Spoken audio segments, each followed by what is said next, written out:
Мир вам! Продолжаем читать владыку Афанасия, его книгу «Открытое сердце церкви».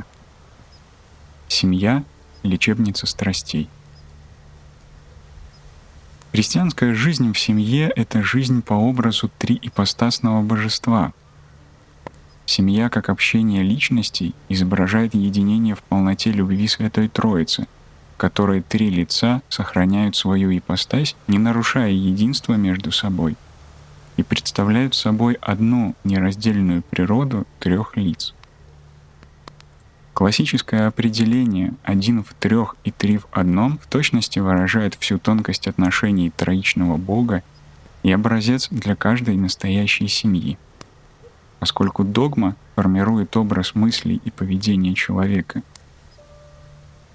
Православное отношение человека в семье заключается не только в сохранении личности, но и в ее реализации в семейном союзе любви, где несколько членов представляют собой одно тело, неразрывное и нераздельное.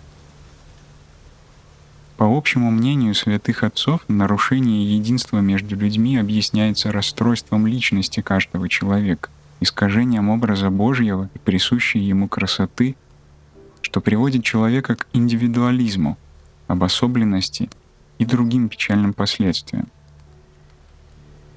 Как следствие падения приходят страсти, являющиеся болезнью нашей природы, постоянным и коварным врагом нашего спасения. Каждый человек, где бы он ни находился, стоит перед этой твердой стеной страстей, которую он должен преодолеть, чтобы иметь возможность войти в общение любви с живым Богом и своим Творцом, а также с людьми, являющимися его собратьями и образами Божьими. Особенно это должно совершаться в семье, где отношения призваны быть настолько близкими, как если бы это было одно слитное тело, поднимающее все тяжести, как один человек. Святые нашей Церкви, благодаря своему опыту и мудрости в Боге, а главным образом из опыта святой жизни Христа на земле, разделяют страсти на три рода.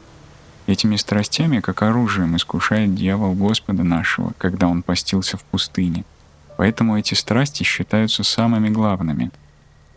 Если бы эти страсти не составляли полного круга дьявольских искушений, тогда бы дьявол не был бы полностью побежден и обезоружен. Это тщеславие, себялюбие и сластолюбие. Цель этих страстей — разрушить все. Они начинаются с нас и распространяются на наших окружающих, на нашу семью и отдаляют нас от нашего Бога и Спасителя. Тщеславие, эгоизм — это источник и корень нашего искаженного состояния после грехопадения. Тщеславие ослепляет ум и изгоняет свет Бога, толкая человека на страшные ошибки. Оно действует в нас как смертоносное опьянение, ввергающее нас в бездну несчастья. Тщеславие не способно видеть правду. Оно живет в ложных мирах, созданных нашей болезненной самолюбивой фантазией. Эта страсть исцеляется в семье через сдержанность, терпение, принятие совета другого человека. Когда человек не довольствуется своим собственным суждением и решениями, а смиряется и принимает взгляд других, то он освобождается от уз эгоизма и входит в пространство смирения, пространство свободы. Смирение — это то, чем наполнено сердце Христа, и ему всегда сопутствует кротость. Эти две добродетели, смирение и кротость, являются необходимыми опорами, поддерживающими здание семьи, которое должно выдерживать внешние и внутренние бури и напасти. В кругу семьи телесный и духовный возраст членов которой различен, равно как разнятся их настроения и состояния, кротость является объединяющим средством. Именно она ведет к зрелости и совершенству. Следующая страсть, рождающаяся от предыдущей — себялюбие. Это неразумная любовь к себе, обожание своего «я», жаждущего, чтобы все вращалось вокруг наших собственных удовольствий и желаний. Себялюбие — крайний индивидуализм, разрушающий любые отношения по причине того, что человек оказывается не в силах отказать самому себе. Себялюбие рождает бунт и своенравие, что часто ведет к распаду семьи. Если точкой отсчета всех действий и чувств является наша собственная персона, наше личное удовольствие и удобство, то понятной становится причиной многих разводов под единственным предлогом: «Он мне не соответствует», «Он мне не нравится», «Он меня не понимает», «Мы не подходим друг к другу». Себялюбие делает нас жесткими и черствыми, слепыми и бесчувственными. Из-за стремления к удовлетворению своих прихотей мы остаемся безразличными ко всему, что происходит, не задумываясь, какие травмы могут быть нанесены остальным членам семьи, особенно детям. Средством от себялюбия, согласно святым отцам, является бескорыстная любовь. Любовь не мыслит своего, имеет своим учителем Христа, который отдал себя за жизнь мира. Любовь — это отвержение себя, смирение и восстановление своей личности. Любовь — главное и здоровое движение души. Однако, чтобы иметь возможность отвергнуться себя, смириться и наполниться жизнью, любовь должна быть направлена в первую очередь к Богу, а через Бога к человеку и ко всему мирозданию.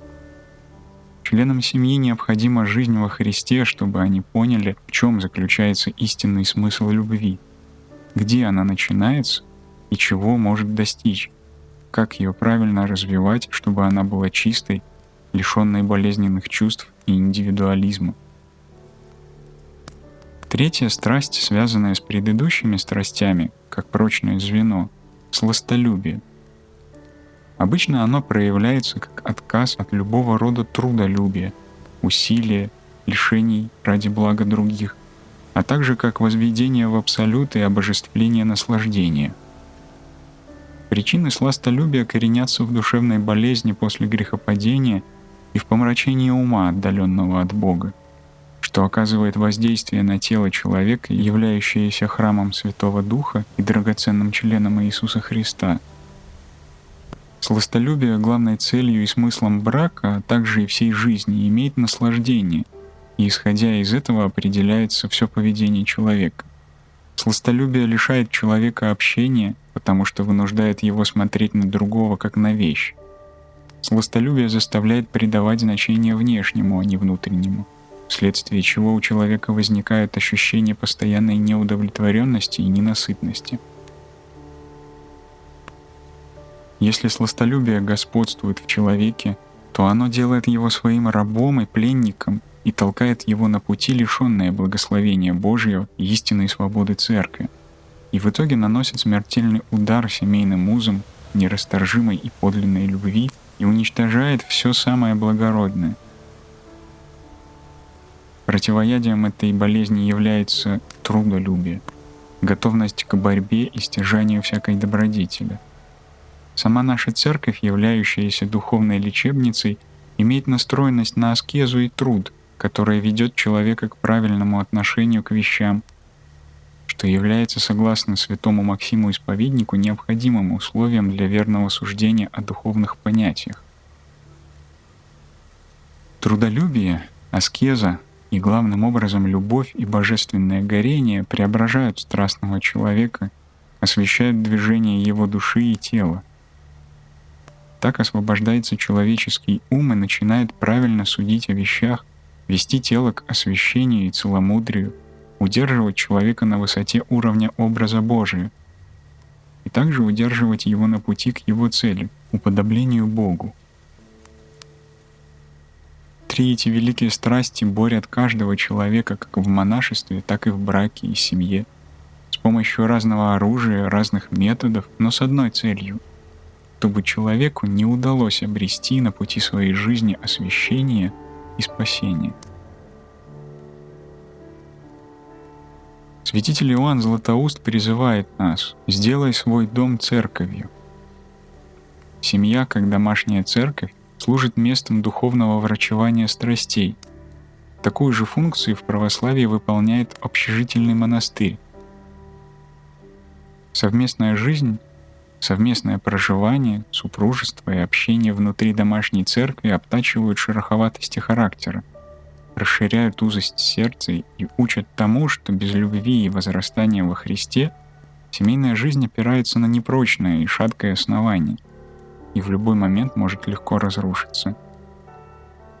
Святитель Иоанн Златоуст называет семью ареной, местом борьбы и испытаний.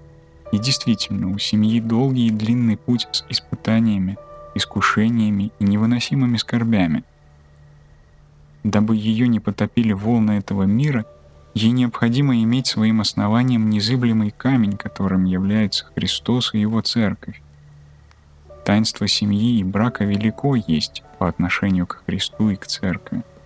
Господь умолил себя, стал человеком и с тех пор питает и печется о Церкви как небесный жених и остается вечным ее главой. Церковь без Христа не может существовать, и Христос вне Церкви не дает ее таинств человеку. И в семье никто не может жить без другого. Домашняя церковь не может быть создана, если главой семьи не является Христос. Господь по своему благоволению желает спасения и обожения каждого человека. Это конечная цель всей нашей жизни. Следовательно, и семья, и монашество не самоцель, а средство для нашего спасения. Все формы жизни мимолетные и приходящие и оцениваются в соответствии с тем, ведут они нас или нет в вечное Царствие Божие. Если семья не ведет ко Христу, тогда все ее успехи временны, слабы и обречены на смерть, как и сама семья, как образ жизни этого века. Семья достигает своей цели не мирскими успехами своих членов, и даже не тем, что она просуществовала неразрывно до конца, а освящением и обожением своих членов. Любая другая оценка семьи человеческими и мирскими критериями является несправедливой и судит невероятно ограниченно о ее возможностях.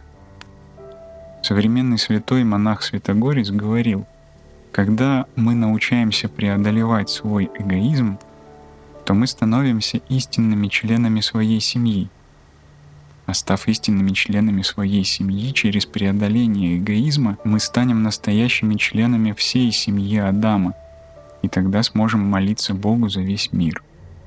А это не что иное, как воцарение Святого Духа в нашем сердце. Если мы хотим, чтобы мир исправился, давайте вначале исправим себя и свои семьи.